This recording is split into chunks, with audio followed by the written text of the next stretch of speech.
Hello students, welcome to all. My name is Deepmala Ramcharan and today we will start NCERT class 9 Civics chapter 2 Constitutional Design Samvidhan Nirman part 2. In today's lecture video we will discuss about why do we need a constitution. हमें संविधान की जरूरत क्यों होती है. So let's start. The South African example is a good way to understand why we need a constitution and what do constitutions do. हमें एक संविधान की जरूरत क्यों है और संविधान क्या करता है, इस बात को हम दक्षिण अफ्रीका के उदाहरण से समझ सकते हैं. The oppressor and the oppressed in this new democracy were planned to live together as equals. इस नए लोकतंत्र में दमन करने वाले यानी ब्रिटिशर्स और दमन सहने वाले यानी अफ्रीकन दोनों ही साथ साथ समान हैसियत यानी इक्वल राइट्स के साथ रहने की योजना बना रहे थे. It was not going to be easy for them to trust each other. दोनों के लिए ही एक दूसरे पर भरोसा कर पाना आसान नहीं था. They had their fears. दोनों के दिल में एक दूसरे को लेकर काफी भय था. They wanted to safeguard their interest. दोनों ही अपने अपने हितों की रखवाली यानी सुरक्षा भी चाहते थे.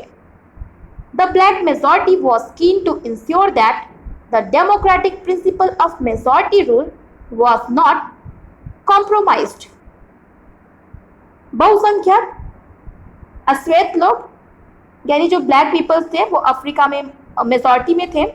वे ये चाहते थे कि लोकतंत्र यानी डेमोक्रेसी का जो बेसिक प्रिंसिपल है, मूल सिद्धांत है, रूल्स ऑफ मेजॉरिटी, उससे किसी भी तरह का कोई समझौता ना किया जाए. They wanted substantial social and economic rights. वे अपने लिए बहुत सारे सामाजिक और आर्थिक अधिकार चाहते थे. The white minority was keen to protect its privilege and property. इसके अलावा जो अल्पसंख्यक ब्रिटिश लोग थे, गोरे लोग थे, वे अपनी संपत्ति और विशेषाधिकारों को लेकर चिंतित थे. After long negotiation both parties agreed to a compromise. लंबे समय तक चली बातचीत के बाद दोनों ही पक्ष समझौते का रास्ता अपनाने के लिए तैयार हो गए. The whites agreed to the principle of majority rule and that of one person, one vote. गोरे लोग बहुमत के शासन के सिद्धांत को तथा एक व्यक्ति एक वोट के सिद्धांत को मान गए. They also agreed to accept some basic rights for the poor and the workers. वे गरीब लोगों और मजदूरों के लिए कुछ बुनियादी अधिकारों की बात पर भी सहमत हो गए. The blacks agreed that majority rule would not be absolute. अश्वेत लोग भी इस बात पर सहमत हुए कि सिर्फ बहुमत के आधार पर ही सारे फैसले नहीं लिए जाएंगे या बहुमत के आधार पर लिए गए फैसले ही हमेशा सही नहीं होते. They agreed that the majority would not take away the property of the white minority. और वे इस बात के लिए भी सहमत हो गए कि जो मेजॉरिटी में अश्वेत लोग हैं, ब्लैक पीपल्स हैं, वे गोरे लोगों की यानी ब्रिटिशर्स की जमीन जायदाद पर कब्जा नहीं करेंगे. This compromise was not easy. यह समझौता आसान नहीं था. How was this compromise going to be implemented? इस समझौते को लागू करना भी समझौते को लागू करना और भी ज़्यादा कठिन था। If they managed to trust each other, और अगर वे एक दूसरे पर भरोसा कर भी लें, what was the guarantee that this trust will not be broken in future? तो इस बात की क्या गारंटी है कि भविष्य में इस भरोसे को तोड़ा नहीं जाएगा? The only way to build and maintain trust in such a situation is to write down some rules of the game that everyone would abide by. ऐसी स्थिति में भरोसा बनाने और बरकरार रखने का एक ही तरीका है कि जो भी बातें तय हुई हैं उन्हें लिख लिया जाए या रिटन फॉर्म में कर लिया जाए, जिससे सभी लोगों पर उन्हें मानने की बाध्यता रहे। These rules lay down how the rulers are to be chosen in future. These rules also determine that the elected governments are empowered to do and what they cannot do. इस समझौते में, इस रिटन समझौते में यह पहले से decide हो, तय हो कि भविष्य में शासकों का चुनाव कैसे होगा। इसके बारे में नियम लिखित रूप में आ जाए। चुनी हुई सरकार क्या कर सकती है और क्या नहीं कर सकती है, यह भी लिखित रूप में मौजूद हो। Finally, these rules decide the rights of citizens. These rules will work only if the winner cannot change them very easily. इन्हीं लिखित नियमों में नागरिकों के अधिकार भी तय होते हैं, पर ये नियम तभी काम करेंगे जब जीत कर आने वाले लोग इन्हें आसानी से और मनमाने ढंग से बदले नहीं। This is what the South Africans did. They agreed on some basic rules. They also agreed that these rules will be supreme, that no government will be able to ignore these. This set of basic rules is called a constitution. दक्षिण अफ्रीकी लोगों ने इन सभी चीज़ों का इंतजाम किया। वे कुछ बुनियादी नियमों पर सहमत हुए।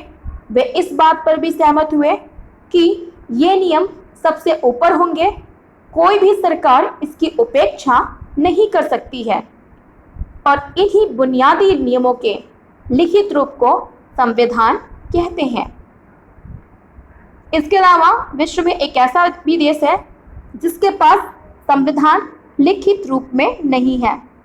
आपको नीचे दिए गए कमेंट बॉक्स में लिख के बताना है कि ऐसा कौन सा देश है जिसका संविधान लिखित यानी रिटन फॉर्म में नहीं है। Now constitution making is not unique to South Africa. संविधान की रचना सिर्फ दक्षिण अफ्रीका की ही खासियत नहीं है। Every country has diverse group of people. हर देश में अलग अलग समूहों के लोग रहते हैं। Their relationship may not have been as bad as that between the whites and black in South Africa. हालांकि उनके रिश्ते दक्षिण अफ्रीका के गोरे और काले लोगों जितने कटुतापूर्ण नहीं हैं। But all over the world, people have differences of opinion and interests, whether democratic or not. Most countries in the world need to have these basic rules. पर दुनिया भर में लोगों के बीच विचारों और उनके हितों में फर्क होता है। लोकतांत्रिक शासन प्रणाली हो या ना हो, पर दुनिया के सभी देशों को ऐसे बुनियादी नियमों की जरूरत होती है। This applies not just to government. Any association needs to have its constitution.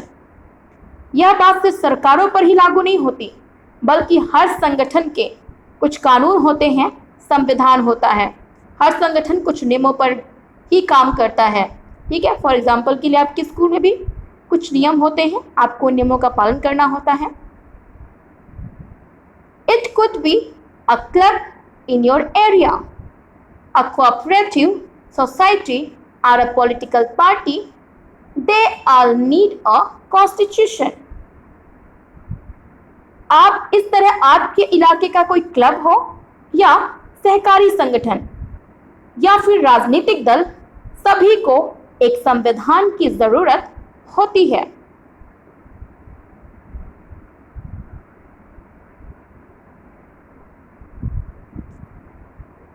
Thus, the constitution of a country